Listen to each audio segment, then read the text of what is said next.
दोस्तों अर्थ से 670 light years दूर मौजूद है हमारे पूरे यूनिवर्स का सबसे गर्म हॉट प्लैनेट और मे बी हमारे ऑब्जर्वेबल यूनिवर्स का सबसे गर्म प्लैनेट। बिकॉज हमारा ये यूनिवर्स एक्चुअल में कितना बड़ा है और कहां तक फैला हुआ है ये कोई भी नहीं जानता। जानते हैं तो हम सिर्फ उस ऑब्जर्वेबल यूनिवर्स को जो कि हम अभी तक ढूंढ पाए हैं हमारे state of the art modern telescopes के द्वारा, जैसे कि the James Webb telescope and the Hubble telescope. But ध्यान देना, इन मॉडर्न टेलीस्कोप्स की भी एक सर्टेन लिमिटेशंस है जहां तक ये देख सकते हैं और इनकी लिमिटेशंस को हम हमारी रियलिटी तो नहीं मान सकते, राइट? तो दोस्तों हमें हमारे ऑब्जर्वेबल यूनिवर्स का सबसे गर्म हॉट प्लैनेट मिल चुका है। अब जैसे कि हम सन को काफी हॉट मानते हैं, राइट? एंड इंडीड वो हॉट है भी, बिकॉज अर्थ और सन एक दूसरे से 150 मिलियन किलोमीटर दूर है और 150 मिलियन किलोमीटर कोई छोटा डिस्टेंस तो होता नहीं है, करेक्ट? अब जैसे कि फॉर एग्जाम्पल मुझे मॉर्निंग सनलाइट में थोड़ी देर खड़े रहने की आदत है, तो एक दिन मैं खड़ा था और सन को ऐसे एकदम ऐसे पार्शियली देखने की कोशिश कर रहा था और इमेजिन कर रहा था कि यार ये हमसे कितना दूर है और फिर भी इसकी हीट मुझे यहाँ 150 मिलियन किलोमीटर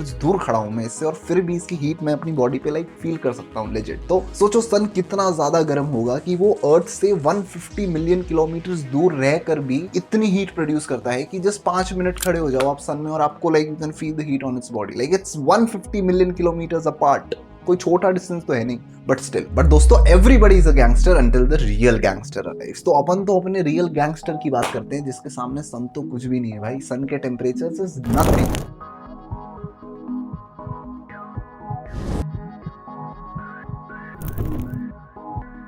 अब शुरुआत करते हैं हम रेफरेंस के थ्रू। मैं आपको रेफरेंस देके बताता हूं। हमारे सोलर सिस्टम का सबसे गर्म मोस्ट प्लैनेट है दोस्तों वीनस, जिसका सरफेस टेम्परेचर है 465 डिग्री सेल्सियस। अर्थ का सरफेस टेम्परेचर है 15 degree Celsius, like livable for humans. Sun का सरफेस टेम्परेचर है 5500 डिग्री सेल्सियस और केल्ट 9 का सरफेस टेम्परेचर है दोस्तों 10,000 डिग्री सेल्सियस। और केल्ट 9 को ऑर्बिट करता है दोस्तों हमारे पूरे ऑब्जर्वेबल यूनिवर्स का सबसे गर्म most hottest planet kelp 9b, जिसका सरफेस टेम्परेचर है 4500 डिग्री सेल्सियस। अब क्या 4500 डिग्री सेल्सियस में हम हॉटेस्ट प्लैनेट बन जाते हैं क्या? वेल इंडीड बन जाते हैं, क्योंकि ध्यान देना दोस्तों यहाँ पे बात हो रही है प्लैनेट की, ना कि किसी स्टार की। दोनों में फर्क है। प्लैनेट्स मतलब जैसे कि हमारा planet earth, Mars, Venus, Saturn, Jupiter, Uranus, Neptune and stars मतलब सन। और हमारे हम तो जैसे एज अ स्टार सिर्फ सन को ही जानते हैं, बट सन के जैसे ही हमारी क्लोज प्रॉक्सिमिटीज में और स्टार्स भी हैं, जैसे कि Proxima Centauri, Alpha Centauri and etcetera etcetera. तो प्लैनेट्स और स्टार्स अलग अलग चीजें होती है दोस्तों। हम बात कर रहे हैं हॉटेस्ट प्लैनेट की kelp 9b,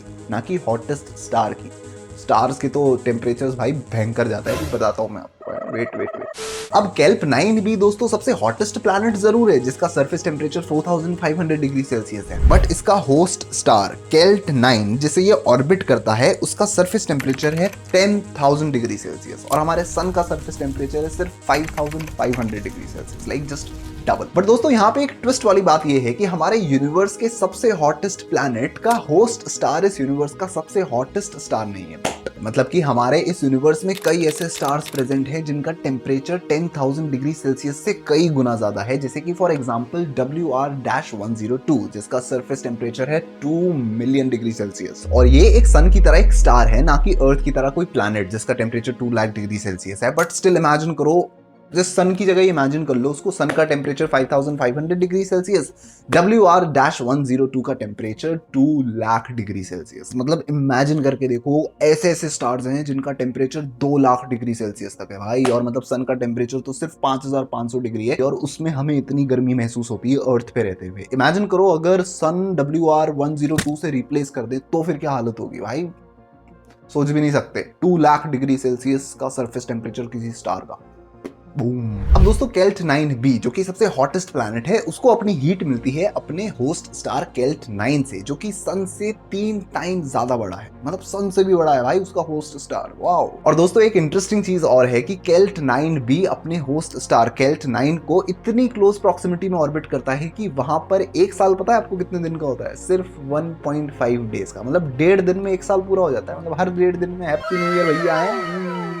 anyways jokes apart, केल्ट 9b दोस्तों हमारे इस यूनिवर्स का सबसे हॉटेस्ट प्लैनेट सिर्फ इसी कारण से बन पाया है कि वो अपने होस्ट स्टार के इतने क्लोज प्रॉक्सिमिटी में ऑर्बिट करता है। अब वो कैसे? अगर क्लोज प्रॉक्सिमिटी में ऑर्बिट करता है तो सबसे हॉटेस्ट कैसे बन जाता है? चलो बताता हूँ। अब अपने होस्ट स्टार से इतनी क्लोज प्रॉक्सिमिटी में ऑर्बिट करने के कारण उस होस्ट स्टार की सारी मेजॉरिटी ऑफ द हीट इस प्लैनेट केल्प 9b के ऊपर आती है, जिसके कारण से वो इतना गर्म तप जाता है। और केल्प 9b इतनी क्लोज प्रॉक्सिमिटी में ऑर्बिट करने के कारण ही अपने होस्ट स्टार से टाइडली लॉक्ड है। मतलब अर्थ जैसे अपने एक्सिस पे ही रोटेट करता हुआ सन को ऑर्बिट करता है, उस तरह से दोस्तों केल्प 9b अपनी एक्सिस पे रोटेट नहीं करता, एक ही जगह एक ही एंगल पे वो फिक्स्ड रह के अपने होस्ट स्टार को ऑर्बिट करता है, जिसके कारण से वहां पर एक साइड तो परमानेंटली दिन रहती है और एक साइड परमानेंटली रात रहती है। तो इतना एक्सपोजर जब हीट का कॉन्टिन्यूसली एक सरफेस के ऊपर पड़ता रहता है तो ऑब्वियसली भाई उसका टेम्परेचर 4500 डिग्री सेल्सियस तो होएगा ही।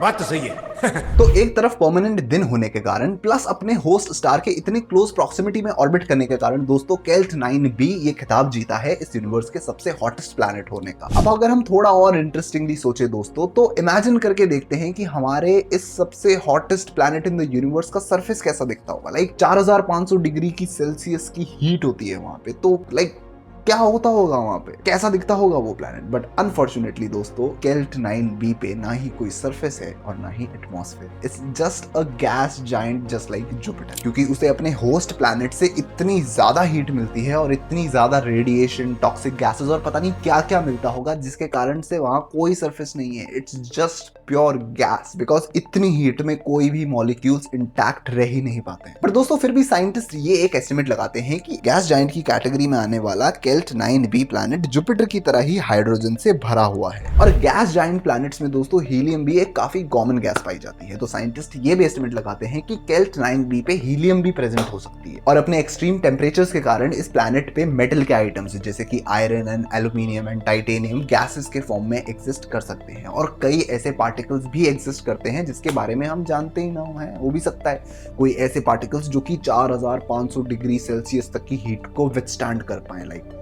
You never know. और दोस्तों सबसे ज्यादा इंटरेस्टिंग बात तो यहाँ पर यह है कि हमारे सोलर सिस्टम का सबसे बड़ा प्लैनेट है जुपिटर, जो कि अर्थ से 11 टाइम्स ज्यादा बड़ा है। बट क्या केल्प 9b कितना बड़ा है आपको पता है दोस्तों? वो तो जुपिटर से भी 3 टाइम्स ज्यादा बड़ा है और अर्थ से 21 टाइम्स ज्यादा बड़ा। मतलब सोच के देखो एक बार, अर्थ से 670 लाइट ईयर्स दूर एक ऐसा प्लैनेट जो कि जुपिटर से भी बड़ा गैस जायंट है, जुपिटर से 3 टाइम्स ज्यादा बड़ा, जो कि इस पूरे यूनिवर्स का सबसे हॉटेस्ट प्लैनेट है। मतलब अमेजिंग इज अ यूनिवर्स यार। बट दोस्तों साइंटिस्ट इस बात पे ये एस्टिमेट करते हैं कि ओरिजिनली केल्प 9b इतना बड़ा नहीं होगा कि जुपिटर से भी बड़ा हो, बट इनफैक्ट एक टाइम पे वो अर्थ से भी छोटा रहा होगा। एंड ओवर टाइम अपने होस्ट स्टार की हीट एंड रेडिएशंस को सहन करते करते वो धीरे धीरे वो एक बलून की तरह फूलता जुपिटर से भी बड़ा बन गया। To continuous extreme temperatures, radiation, solar winds and toxic gases and what not. मतलब फूलता वो प्लैनेट एक टाइम पे जुपिटर से छोटा था और आज वो जुपिटर से 3 टाइम ज्यादा बड़ा बन चुका है। और जुपिटर का सरफेस टेम्परेचर है -110 डिग्री सेल्सियस और अपने जुपिटर के बड़े भाई का टेम्परेचर है 5500। नहीं सॉरी वो तो सन का टेम्परेचर है। जुपिटर के बड़े भाई का टेम्परेचर है 4500 डिग्री सेल्सियस। मतलब है ना कितना इंटरेस्टिंग दोस्तों। केल्प 9b के बारे में सब तो बता दिया, बट ये तो बताया ही नहीं कि केल्प 9b को ढूंढा कैसे था। मतलब अर्थ पे ही रह के साइंटिस्ट इतने दूर दराज के प्लैनेट्स को, जो कि यूनिवर्स के सबसे हॉटेस्ट प्लैनेट हैं, उनको वो लोग ढूंढते कैसे हैं। दोस्तों अर्थ से 670 लाइट ईयर्स दूर केल्प 9b को 2017 में डिस्कवर किया गया था केल्प टेलीस्कोप के थ्रू, जिसका फुल फॉर्म है kilo degree extremely little telescope, जो कि अर्थ पे अलग अलग लोकेशन पे नासा ने इंस्टॉल किया है। केल्प टेलीस्कोप ट्रांजिट मेथड का यूज करता है किसी भी और दूसरे एक्सोप्लैनेट को ढूंढने के लिए। अब ट्रांजिट मेथड क्या होता है? ट्रांजिट मेथड में दोस्तों किसी भी स्टार की ब्राइटनेस को स्टडी किया जाता है। अगर वो ब्राइटनेस डिप हो रही है तो हाई प्रोबेबिलिटी है कि उसके सामने से कोई एक प्लैनेट ऑर्बिट कर रहा होगा। मतलब उसकी डिपनेस को स्टडी किया जाता है, कितनी देर तक उसकी लाइट डिप हो रही है, वापस से आ रही है, डिप हो रही है, वापस से आ रही है। और इसके थ्रू पता लगाया जाता है कि कोई प्लैनेट एक स्टार को ऑर्बिट कर रहा है और फिर उस पे और जूम करके मतलब कॉन्टिन्यूस ऑब्जर्वेशंस करी जाती है। एंड बाकी तो नहीं पता। अब केल्प 9b दोस्तों इस पूरे यूनिवर्स का सबसे गर्म मोस्ट हॉटेस्ट प्लैनेट है, जिसके बारे में हमने जाना। बट दोस्तों वहां पर कोई जाके रह नहीं सकता, क्योंकि ना ही वहां पे कोई सरफेस है, एक्सट्रीम टेम्परेचर्स हैं और जुपिटर की तरह ही वो एक गैस जाइंट है। मतलब बस दूर से देखने के लिए अच्छा है, जानने के लिए अच्छा है वो कि हाँ भाई ये यूनिवर्स का सबसे गर्म मोस्ट हॉटेस्ट प्लैनेट है। बट अगर आप इंटरेस्टेड हो कुछ उन प्लैनेट्स के बारे में जो कि हमारे यूनिवर्स में अर्थ की तरह ही सुपर हैबिटेबल हैं जहां पे ह्यूमंस जाके रह सकते हैं। मैं मार्स के बारे में बात नहीं कर रहा हूँ, मार्स के अलावा भी इस यूनिवर्स में कई ऐसे प्लैनेट्स हैं जो कि अर्थ की तरह ही सुपर हैबिटेबल है जहां पे आप जाके रह सकते हो। अगर इस वीडियो में इंटरेस्टेड है तो ये रही वो वीडियो। और मेरे प्यारे प्यारे दोस्तों, अगर आपको ये वीडियो देख के मजा आया हो या फिर इससे कुछ भी वैल्यूएबल सीखने को मिला हो तो do not forget to like, comment and subscribe to the curious Nihal, and I shall see you in the next one. Till then, bye bye.